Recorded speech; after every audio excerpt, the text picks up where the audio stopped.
It's been over 4 years since the first Far Cry graced computers with its gorgeous tropical setting and unfortunate mutant twist at the end. Since then, there have been a number of console spin-offs, but nothing could be called a proper sequel. Far Cry 2 changes this finally, and you can rest easy, there are no Trigens. Far Cry 2 is kind of an oddity because it is a sequel in name only. It does not continue the story of Jack Carver, there are no crazy feral powers, and the game no longer takes place on a tropical island. The gameplay entirely focuses on gunplay, and this stripped-down approach is actually refreshing. There are no gimmicks to worry about. This game is about placing you in a wide-open world where you can do what you want. Well, at least that's what the back of the box says. The reality is a little more complicated. On one hand, you have this truly massive open world set in an unnamed African country. You are placed in this sectarian struggle between two factions and tasked to kill a mysterious arms dealer named the Jackal. The story isn't all that thrilling, but it does get a little interesting later on, especially when you start making choices that affect how things play out by determining who lives and who dies. Just be aware it'll be a while before things really start to ramp up.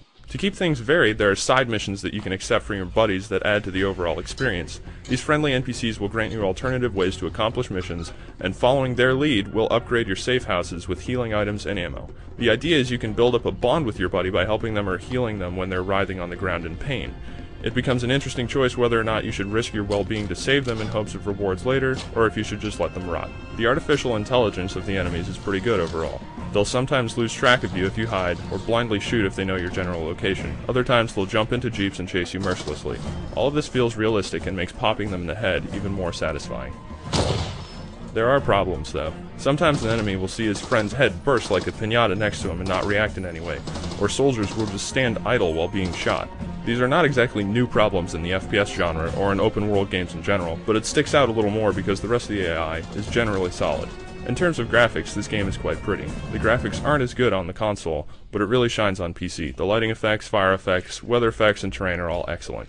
You don't need a supercomputer of Crysis proportions. We had good results on a few different rigs. The fire effects aren't just pretty, but can also be used tactically, as enemies will shy away from a blaze. One of the main issues I have is that the enemies aren't very varied.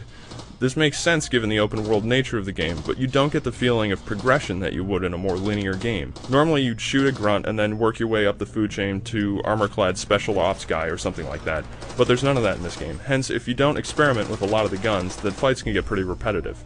That's not to say the game isn't immersive, because it definitely has immersive qualities. Used guns jam as weapons degrade, you have to fix yourself up by pulling bullets out of yourself, and enemies chatter to each other during combat. There are weird things though, like a magically updating objective map, but that doesn't really destroy the game's atmosphere. A more annoying issue is that since the world is so big, a lot of the time will be spent walking or driving around. You can fast travel in buses, but a lot of the time you have to hop into vehicles.